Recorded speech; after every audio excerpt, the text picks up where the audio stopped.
Hi, this is Torsten Zorn. I am the tactical downlink lead on the Mars Curiosity rover.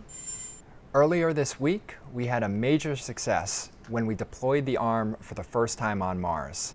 This is critical to ensuring that we can get sample into our instruments and use the arm for its scientific purposes. The ChemCam unit, or chemistry and camera instrument, fired the laser for the first time on Mars, using the beam from the science instrument to interrogate a fist-sized rock called Coronation. We promise no Martians were injured in this experiment. Before we could drive Curiosity, we wanted to wiggle our toes a bit and test the steering actuators. This is the first time we moved the wheels on Mars.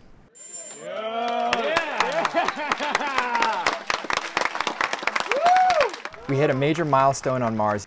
We completed our first drive of the Curiosity rover.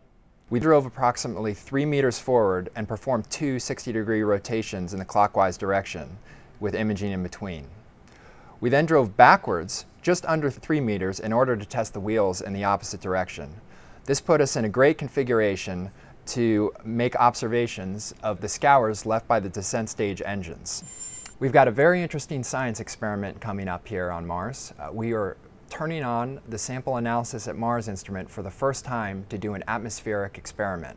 This is where we let in atmosphere into the instrument and perform various science experiments to determine the composition of the atmosphere. This is the first time that this is happening.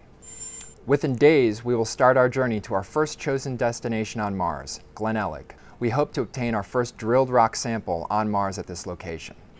The team named the landing site this week after the famous science fiction author Ray Bradbury on his birthday, August 22nd, and he would have been 92.